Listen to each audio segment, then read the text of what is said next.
பெரும் பூமி நீரதன் புதல்வரின் நினைவகற்றாதீர் என்று நாட்டுப்பற்றை நமக்கெல்லாம் ஊட்டிச் சென்றார் கவிக்குயில் பாரதி.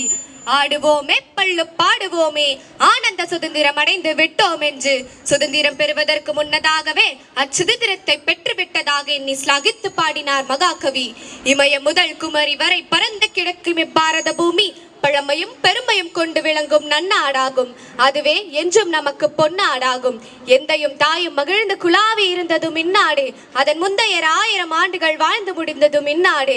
அவர் சிந்தையில் 1000 எண்ணம் வளர்ந்து சிறந்ததும் இந்நாடு. இதை வந்தனை கூறி மனத்தில் இருத்தி என் வாயுற வாழ்த்தேனோ, இதை வந்தே மாதரம் என்று வணங்கேனோ என்ற வரிகளோடு உங்கள் அனைவருக்கும் எங்கள் வணக்கத்தை தெரிவித்துக் கொண்டு எங்கள் உரையை தொடங்குகிறோம். இன்று நம்முடைய நாட்டின் 79வது சுதந்திர தினத்தை நாம் பெருமையுடன் கொண்டாடி கொண்டிருக்கிறோம். இது நமக்கு மிக முக்கியமான நாள். 1947ஆம் ஆண்டு ஆகஸ்ட் 15ஆம் தேதி நம் நாடு ஆங்கிலேயரிடமிருந்து விடுதலை பெற்றது. அந்த நாளிலிருந்து ஒவ்வொரு ஆண்டும் நாம் இந்த நாளை சுதந்திர தினமாக சிறப்பாக கொண்டாடுகிறோம். இந்த விடுதலை நமக்கு தானாக கிடைத்ததல்ல.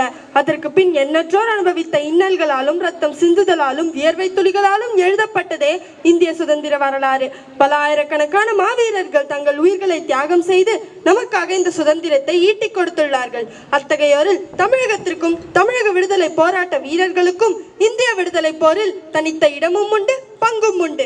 விடுதலை போரின் முதல் வீரன் மன்னர் வீர அழகுமுத்துக்கோன் என்பது உங்களில் எத்தனை பேருக்கு தெரியும்? அழகுமுத்து என்பது இவர்களின் குடும்ப பெயர். 20 தலைமுறைக்கு மேல் இந்த பெயர் தொடர்ந்து வந்துள்ளது. தாய் ராணி அழகுமுத்தம்மாள், தந்தை அழகுமுத்துக்கோன் 1725ஆம் ஆண்டு கட்டாலங்குளம் மன்னராக முடிசூட்டி கொண்டார். 1750இல் அனுமந்தகுடி போரில் ராமநாதபுரம் சேதுபதி மன்னருக்கு ஆதரவாக போரிட்டார். சேதுபதிக்கு வெற்றி தேடித்தந்த போதிலும் இவர் வீர மரணம் அடைந்தார். தந்தை இறந்த அதே ஆண்டு 1750இல் தன்னுடைய 22ஆம் வயதில் மன்னராக முடிசூட்டி கொண்டார் மகன் அழகுமுத்துக்கோன். அப்போது மதுரை, திருநெல்வேலி உள்ளிட்ட பல பகுதிகளில் வரி வசூலிக்கும் உரிமை பிரிட்டிஷ் ஜெனரல் முகமது யூசுப் கான் என்பவருக்கு வழங்கப்பட்டது. வரி தர மறுத்த நமது விடுதலை வீரர் மன்னர் வீர அழகுமுத்துக்கோனுக்கும் முகமது யூசுப் கானுக்கும் பெத்தநாயக்கனூர் கோட்டையில் போர் நடந்தது. அப்போது வீர அழகுமுத்துவின் வலது காலில் துப்பாக்கியால் சுட்டனர். இருப்பினும் 3 மணி நேரம் போர் தொடர்ந்தது. இறுதியில் வீர அழகுமுத்துக்கோனும் அவருடைய 6 தளபதிகளும் கைது செய்யப்பட்டு இரும்பு சங்கிலியால் பிணைக்கப்பட்டு நடுகாட்டூர் எனும் இடத்திற்கு கொண்டு செல்லப்பட்டனர். பின்னர் பீரங்கி முன் நிறுத்தப்பட்டு வரி செலுத்துமாறு வற்புறுத்தப்பட்டனர்.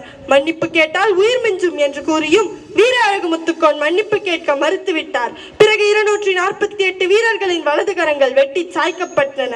பீரங்கி முன் நின்ற வீர அழகுமுத்துக்கோனும் அவருடைய 6 தளபதிகளும் மார்பில் சுடப்பட்டு வீர மரணம் அடைந்தனர். மன்னர் வீர அழகுமுத்துக்கோன் மகன் குமார அழகுமுத்துக்கோன் வீரபாண்டிய கட்டபொம்மனுக்கு ஆதரவாக போரிட்டும் கட்டபொம்மன் தூக்கிலிடப்பட்ட பிறகு ஊமைத்துறை அடைக்கப்பட்ட சிறையை தன் உறவினர்கள் உதவியுடன் உடைத்து ஊமைத்துறையை தப்பிக்க செய்தார். குமார அழகுமுத்துக்கோன் மகன் அழகுமுத்து சவத்தையாக்கோன் ஊமைத்துறையின் உயிர் காக்கும் பொருட்டு வேலினை தன் மார்பில் தாங்கி வீர மரணம் அடைந்தார். இப்படி ஒரு வம்சமே விடுதலைக்கு வித்திட்ட வரலாற்றை பலரும் அறிந்திராமல் இருப்பது பெரும் வருத்தமே. அடுத்ததாக நான் இங்கே மாவீரன் பூலித்தேவனை பற்றியும் பதிவு செய்தே ஆக வேண்டும். உலக வரலாற்றில் குறிப்பிட்டு கூற பெறும் அமெரிக்க புரட்சி, பிரெஞ்சு புரட்சி ஆகிய புரட்சிகள் நடைபெறுவதற்கு முன்னரே இந்திய விடுதலை புரட்சியை நடத்தியவர் மாவீரன் பூலித்தேவன். மாவீரன் பூலித்தேவன் தலை சிறந்த சாணக்கியன், போர்வன்மை படைத்த அரிமா, வீரமும் வலிமையும் மட்டுமின்றி நேர்மையும் பண்பும் நிறைந்தவர். ஆற்காடு நவாப்புக்காக ஆங்கில முதல் தளபதியான அலெக்சாண்டர் கெரான் என்பவன் 1755இல் வரி வசூலிக்க வந்தார். நவாப்புக்கே வரி கட்டாத மாவீரன் பூலித்தேவன் இந்த கும்பினியாருக்கா பயந்து வரி கட்டுவார்?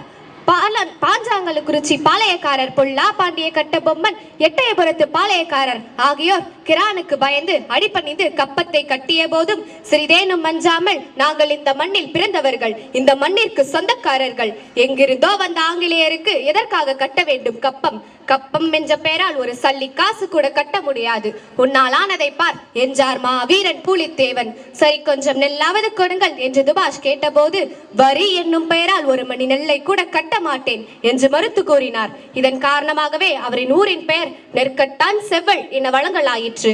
ஆனால் வெள்ளையர்களுக்கு பயந்த மக்கள் அவ்வூரை நெல்கட்டும் செவ்வல் என்றே அழைத்து வந்தனர். மாவீரன் பூலித்தேவன் கப்பம் கட்ட மறுத்ததால் கெரான் பூலித்தேவனின் கோட்டையை மீண்டும் தாக்கினான். இருவருக்கும் போர் நடைபெற்றது. மாவீரன் பூலித்தேவனின் வீரத்திற்கு முன்னால் ஆங்கில தளபதி கெரானால் நிற்க முடியவில்லை. நீ முந்தி நான் முந்தி என்று ஆங்கில படை களத்திலிருந்து தெரித்து ஓடின. மாவீரன் பூலித்தேவன் ஆங்கில அரசாட்சி ஆட்சியை எதிர்த்து நடத்திய விடுதலை போர் ஒரு நாள் போர் அல்ல, 2 நாள் போரும் அல்ல, ஒரு மாத போரும் அல்ல, ஒரு ஆண்டு போரும் அல்ல. 1750 முதல் 1767 வரையிலும் சுமார் 17 ஆண்டுகள் தொடர்ந்து பல போர்களை நடத்தி வந்தார். விடுதலை போராட்ட வரலாற்றில் முதல் கட்டமாக நடந்த பாளையக்காரர்களின் போரில் மாவீரன் பூலித்தேவனை போல் எந்த பாளையக்காரனும் போர் நடத்தியதாக வரலாறு இல்லை. அந்த காலத்தில் அத்தகைய தகுதியும் பாரம்பரியமும் மாவீரன் பூலித்தேவன் ஒருவனுக்கு தான் இருந்தது. இந்த சுதந்திர நன்னாளில் நான் மற்றொரு நிகழ்வையும் பெருமிதத்தோடு கூற விரும்புகிறேன். ஆம், ஆபரேஷன் சிந்தூரை அவ்வளவு எளிதாக நாம் மறந்திருக்க மாட்டோம். இதோ அதன் நினைவலைகள் இங்கே. பகல்காம் நிலம் குருதியால் நனைய, பகை நடுநிசையில் நுழைய நம் ராணுவ வீரர்கள் வீறு கொண்டே எழுந்தனர். கண் துஞ்சாமல் பசிபாராமல் பகை தடுத்தே நிறுத்தினர். சிந்தூர் என்ற பெயர் எழுந்தது. அது பாரத தாயின் நெற்றியில் வெற்றி செந்தூரமாய் திகழ்ந்தது. சுடரொளி போல் போர் விமானங்கள் வானில் ஒளி வீசி திரிந்தது.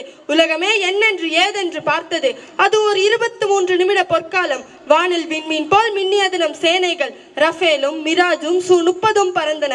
பிரம்மோஸ் ஏவுகணைகளும் கர்ஜித்தன. நோக்கம் நம் மண்ணை காப்பது, துணிவோடு நேரம் பார்த்து தகர்ப்பது. எதிரியின் ராணுவம் நோக்கமல்ல நமக்கு, அவர்களின் பயங்கரவாதமே நம் இலக்கு. இனமும் மொழியும் அறியாமல் தீய சக்தியை வரம்பு மீற விடாமல் நம்மை தொட்ட போது கொடுத்தோம் பதிலடி. நேர் வழியில் நெற்றி அடி. முப்படை ஒன்று சேர்ந்தது.